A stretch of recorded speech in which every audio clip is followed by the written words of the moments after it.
Selamat malam semuanya, ya ini F-Talk edisi 17 Maret 2025. Seperti biasa, malam ini kita akan berikan update market IHSG dan juga membahas ide-ide yang masuk di kolom komentar, konsultasi yang masuk di kolom komentar. F-Talk edisi kemarin 16 Maret ada ya lumayan banyak yang masuk. Terima kasih untuk Bapak Ibu yang sudah memberikan ide. Kita akan coba bahas satu persatu sesuai dengan permintaan. Baik, sebelum saya mulai, silakan bagi Anda yang belum subscribe, silakan subscribe, dan yang sudah merasakan manfaat dari F-Talk, dukung kami dengan klik like. Kita mulai dari IHSG. Hari ini IHSG kembali mengalami pelemahan, turun 0,67%. Sesi pagi tadi sempat mengalami kenaikan. Pergerakan ini bisa dikatakan pergerakan konsolidasi ya. Mix pergerakannya bervariasi sesuai dengan apa yang kami sampaikan di Stockholm minggu ini ya, potensi pergerakan konsolidasi di pertengahan bulan Maret dengan kecenderungan turun ya, dan ini masih berpotensi untuk bergerak bervariasi ya di rentang ini. Oke, jadi sementara ini masih sama dengan Stockholm, kita lanjut ke pembahasan selanjutnya, pembahasan saham. Oke. Bapak baik, mohon bahas KEJU untuk trading, apakah menarik? Oke, kita lihat. KEJU sepertinya untuk transaksinya agak kurang terlalu ya, tergolong sepi ya, dan volumenya ini turun. Untuk trading sepertinya ini masih mengarah ke bawah ya, menguji support di 595. Jadi swingnya masih berjalan turun. Jadi ya masih menunggu di support selanjutnya di 595 atau 600. Belum terlalu menarik. Oke, lanjut. Baik, minta update potensi turun BREN brand ya. Terima kasih. Oke. Brand hari ini turun. Sepertinya masih belum ada perubahan untuk saham brand. Masih sama dengan apa yang kami sampaikan di bulan Februari yang lalu. Kalau Anda belum tahu, Anda buka insight yang sudah kami publikasikan di bulan Februari ini ya. Atau kalau Anda mengikuti kami di Telegram, Anda tinggal cari saja kode BRN, nanti akan ketemu pembahasannya ini ya. Oke, nanti akan ketemu ini. Oke, untuk target kita pasang di 4 Februari yang lalu. Kita akan mengacu pada apa yang ada di target price ini. Jadi di bulan Februari ya, saat kita publikasikan target price ini, brand di harga BRN di harga 8.700 ya, tanggal 2 Februari 4 Februari setelah kita publikasikan, sahamnya ini sempat mengalami kenaikan ke 9.000 ya gitu. Dan baru di tanggal 10 atau 11 Februari ini brand turun sesuai dengan perkiraan di angka 6 ribuan ya. Nah, angka 6 ribu hari ini sudah dilewati ya, di 5.700 ya penutupan hari ini. Artinya BRN akan melanjutkan penurunan ke target selanjutnya di 4.240. Jadi masih sama, belum ada perubahan, belum perlu kita update, masih berjalan sesuai dengan apa yang kami sampaikan sebulan yang lalu ya. Ini sudah cukup dalam ya penurunan ini dari 8.000 sekian, 8.700, 8.800 ya. Ini ya, kita sudah peringatkan, ini sudah turun 30% ya. Jadi kalau ini lanjut ke 4.000, potensi downside-nya di 50%, tidak muluk-muluk ya gitu. 50% itu mungkin nanti kita akan lihat lagi lanjutannya gitu ya, bisa lebih ya, bisa, sangat bisa. Oke, lanjut ya. Semoga prediksi turun salah ya, kita tidak mau saham itu turun, tapi ya kalau kita lihat turun ya kita harus bilang turun ya, nggak boleh bohong ya gitu.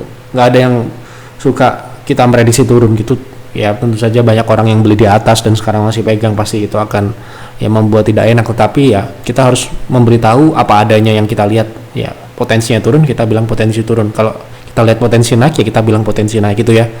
Jadi tetapi kita juga tidak berharap saham itu turun. Tidak ada yang mau saham itu turun, maunya naik terus.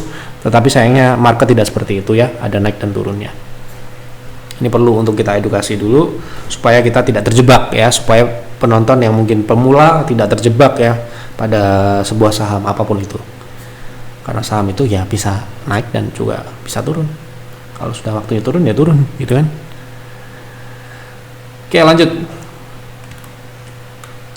Mau analisa HMSP untuk swing, apakah sudah mulai reversal? Wah, masih jauh Pak kalau reversal ya.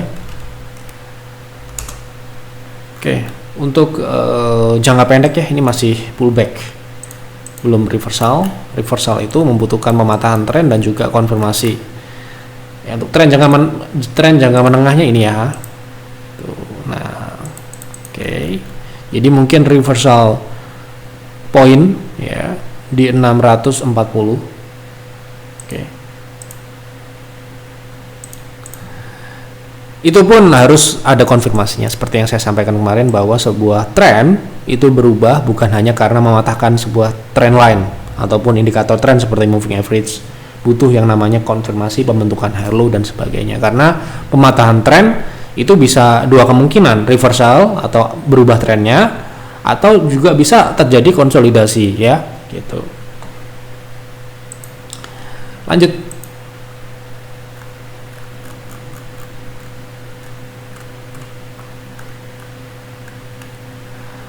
Mohon dibantu untuk analisis saham KAPKI. Pak, terima kasih. Aduh, ini saham saham baru sepertinya ya. Ini analisa apa yang diminta, gitu kan? Secara teknikal saya mungkin juga belum bisa menganalisa. Yang jelas ini turun ya kan, cenderungannya turun, tren belum bisa dilihat ya. Kemudian indikatornya ya baru ada. Ini kita buka di time frame H4 ya, baru ada volume dan candlenya mengarah ke bawah.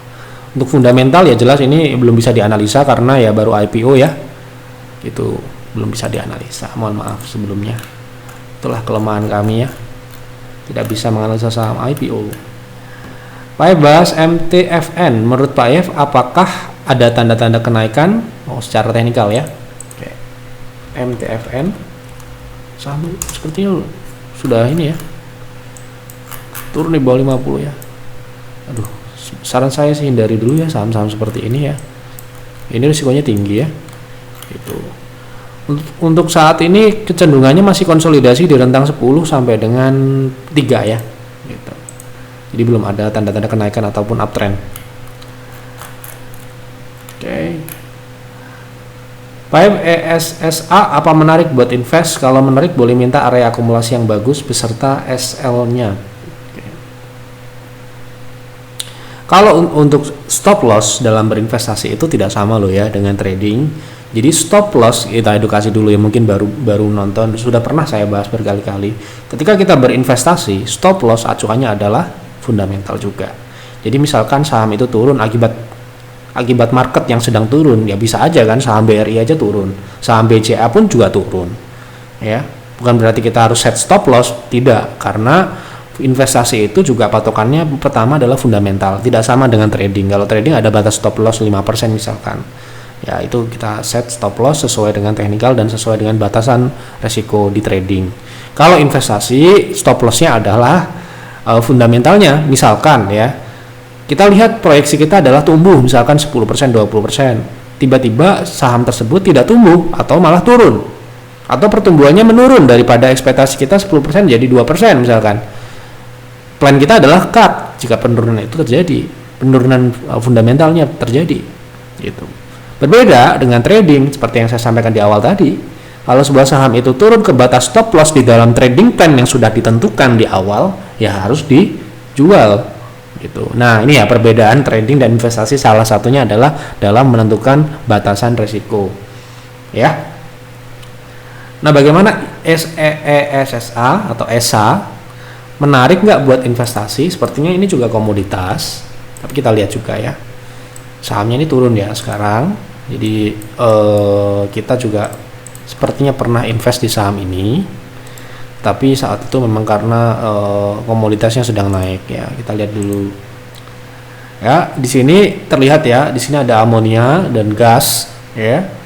Artinya di sini kita harus merujuk pada komoditas itu. Nah, kalau kita lihat dari crude-nya ini jelas tergantung dengan komoditas, ya, naik dan turunnya ini, sehingga ya kita harus tahu bagaimana tren komoditasnya. Ya, semoga ada ya di sini datanya ya.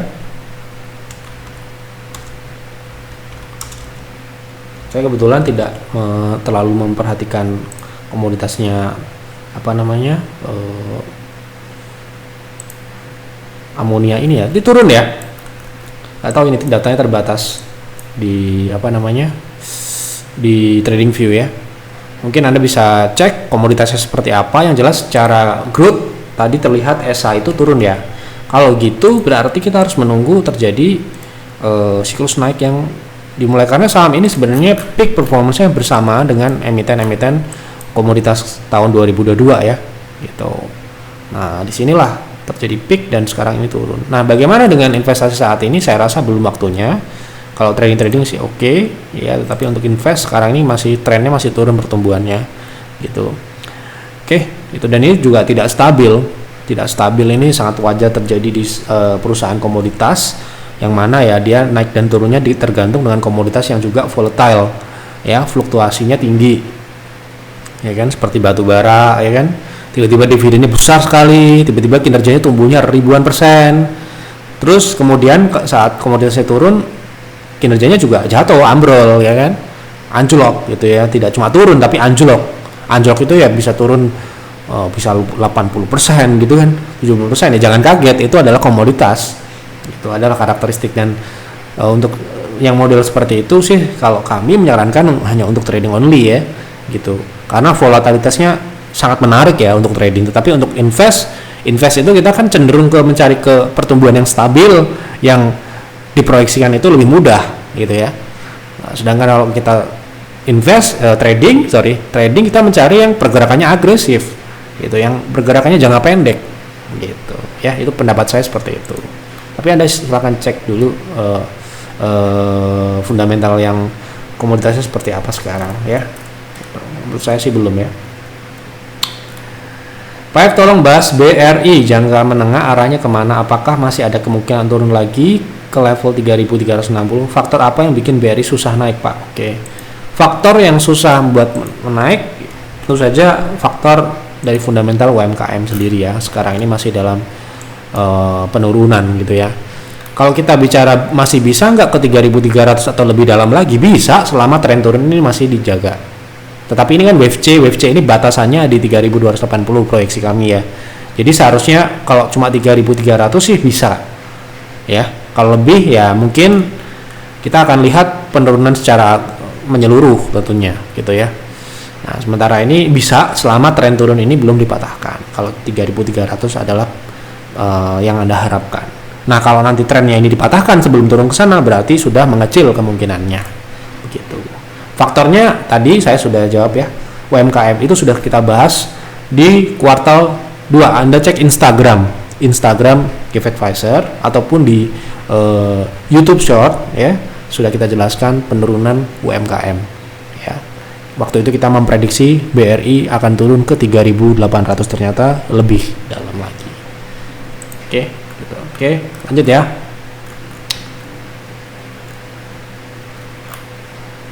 Mohon pandangan Bapak terhadap krisis yang memang bisa dibilang sudah mulai terjadi secara global dan dampaknya terhadap saham ISG.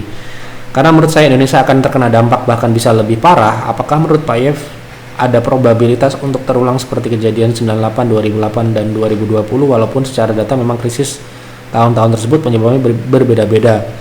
Kalau krisis kali ini menurut saya ini krisis perlambatan ya, bukan krisis yang seperti shock di 2008 ataupun 2020 yang kejadian itu sangat tiba-tiba terjadi dan sangat besar impactnya. Ini krisis yang terjadi sekarang ini lebih ke dalam perlambatan ya, perlambatan seperti yang kami sampaikan di market outlook, di mana akan terjadi perlambatan ya pertumbuhan,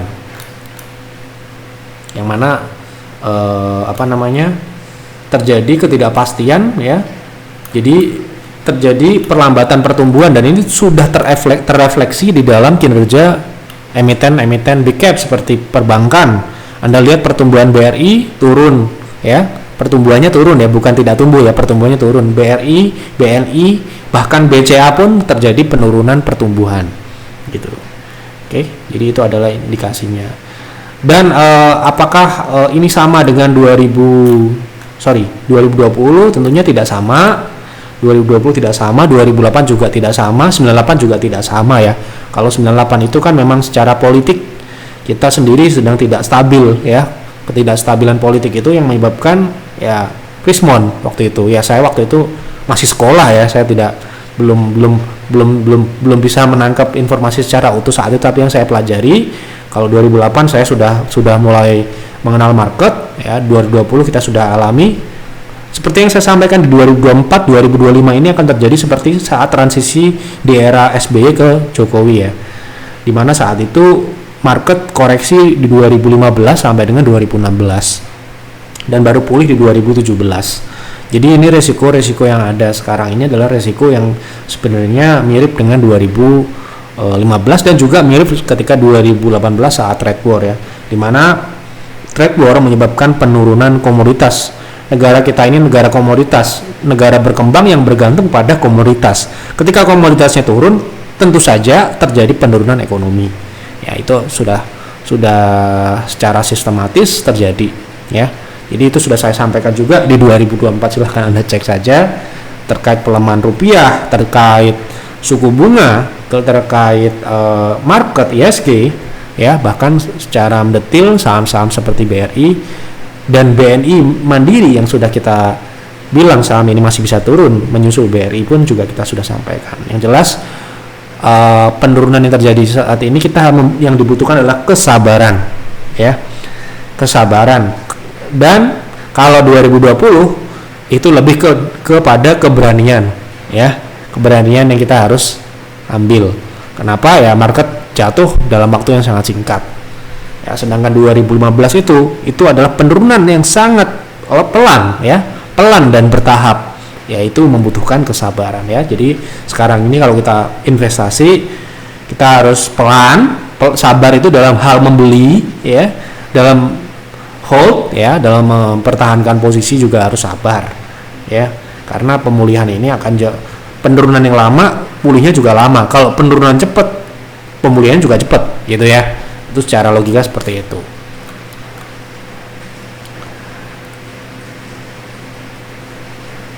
Oke. Pak F, tolong bahas saham SMRA, LK-nya naik banyak. Apakah cocok untuk investasi? Berapa targetnya? Sudah saya bahas ya. Kemarin kita sudah bahas SMRA, kita compare dengan BSD ya. Anda cari di Telegram supaya tidak diulang-ulang. Sudah saya bahas ini SMRA ya, 9 Maret ya, baru beberapa hari yang lalu ya, gitu, supaya tidak diulang-ulang. Kalau fundamental sudah sama ya, harusnya tidak ada perubahan. Ini tanggal 5 Maret juga kita bahas. Kalau Anda mau cari komparasi dengan BSD juga ada, kami lebih memilih BSD ya, memang SMRA gitu. Sudah kami jelaskan. Analisa ROTI dan BJBR, BJTM, thank you Pak. Untuk analisa apa nih? Jadi harus diberikan keterangan yang lebih lengkap baru bisa kita bahas. Terima kasih Pak Yef, selalu dengan sabar memberikan analisa saham-saham. Sama-sama. Apakah bisa berikan pencerahan kapan kira-kira ISG akan kembali ke atas 7.300-an lagi? Terima kasih dan semoga Pak Yef dan tim selalu sehat. Untuk pemulihan kurang lebih 2 kali dari masa koreksi. Koreksi kita dari September. Kita coba lihat ya marketnya.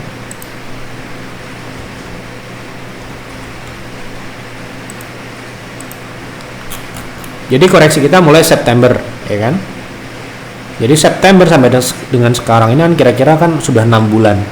Jadi misalkan sekarang ini adalah bottomnya, 2 kali dari itu berarti kan 12 bulan, ya kan? Nah, semoga tidak berlanjut turunnya gitu kan. Nah, kalau perkiraan saya sih paling tidak ini akan berjalan 9 sampai dengan 12 bulan ya, estimasi saya untuk koreksi ini. Jadi pemulihan yang terjadi jika itu terjadi sampai dengan 12 bulan, barulah di 2026 akhir, kemungkinan 2026 kuartal 4 atau kuartal 3 akhir barulah akan pulih. Pulih itu, definisi pulih itu adalah kembali kepada peak sebelumnya. Peak sebelumnya di 7.800. Nah, kalau pertanyaannya adalah 7.300 ya, dan kita anggap ini adalah sudah bottom ya, itu adalah 0,6 ya, sekitar 0,6 0,7 area itu.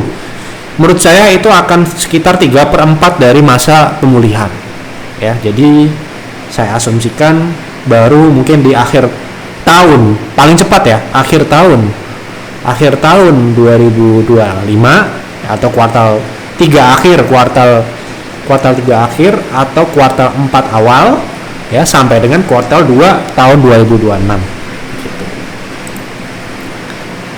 Itu perkiraan ya, sekali lagi saya bukan price maker, itu perkiraan saya. Oke. Bisa lebih cepat ataupun lebih lambat dari perkiraan itu. Mau analisa Adaro untuk swing. Oke, Adaro sedang turun ya. Oke, untuk swing sekarang ini masih belum ya, karena masih mengarah ke bawah. Jadi saran saya tunggu di ekstensi selanjutnya. Ekstensi selanjutnya sepertinya masih belum tercapai, yaitu di 1500 ya, 1500. Jadi mungkin Anda bisa tunggu di 1600 sampai dengan 1500. Oke. Mau dibantu Pak analisa fundamental Intiland, soalnya sudah turun, apakah cocok invest jangka panjang? Kemudian dikoreksi ya, terima kasih koreksinya. Jadi harus kode saham sudah cukup ya untuk konsultasi. Nah ini Intiland untungnya cuma, yang mana ya? Intiland cuma satu ya, DLD ya.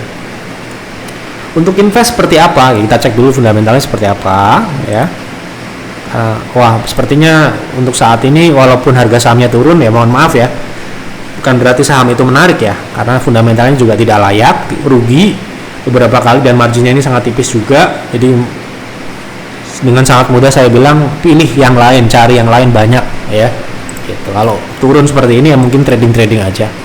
Oke, baik, sudah saya bahas semua ya. Ada lagi satu lagi ya ini ya, boleh analisis untuk Dian, apakah layak untuk invest? Terima kasih atas pencerahannya, semoga senantiasa dilindungi oleh Allah SWT. Terima kasih atas doanya. Oke, Diandra. Oke, untuk media, sepertinya ini media ya. Secara pertumbuhan sebenarnya pertumbuhannya tidak terlalu jelek ya. Ini cukup bagus pertumbuhan 2 tahun terakhir ini. 2022 mengalami profit ya, dan profitnya ini berlanjut di 2023 dan sepertinya di 2024 nanti dilaporkan tumbuh ya, karena di kuartal terakhir juga pertumbuhannya ini cukup signifikan ya. Nah, namun yang menjadi masalah sepertinya pada profitabilitasnya. Nah, profitabilitasnya ini memang sangat naik dan turun ya, sangat ya bisa dikatakan kadang bagus kadang tidak. Nah ini yang menjadi PR ya buat kami, ini kadang rugi ya. Jadi mungkin saran saya cari yang lain dulu ya, untuk trading aja kalau saham ini ya, karena secara pertumbuhan tadi bagus, tapi sayangnya profitabilitasnya tidak terlalu bagus, tidak memenuhi syarat 5%. Itu yang dapat saya sampaikan di F-Talk malam ini. Semoga dapat bermanfaat, semoga Bapak Ibu dapat mengambil yang positif. Silahkan dianalisa lagi, silahkan lakukan proyeksi yang harus dilakukan untuk investasi, karena investasi adalah komitmen jangka panjang. Jangan hanya karena nonton di F-Talk dibilang bagus, dibilang layak, terus dibeli gitu aja. Anda juga harus menyiapkan planning investasi Anda, berapa alokasinya, berapa banyak yang Anda bisa beli ya, itu harus disiapkan juga. Kemudian kalau Anda trading, jangan lupa dibuat trading plan dan dijalankan trading plan-nya. Kalau Anda member, jangan sungkan, jangan bosan berkonsultasi sebelum Anda melakukan trading atau investasi. Lebih baik konsultasi dulu, jangan sampai trading atau invest dulu baru rugi terus konsultasi. Nah itu akan lebih repot ya, untuk kita perbaiki. Itu saja yang dapat saya sampaikan di F-Talk malam ini. Selamat malam dan selamat beristirahat.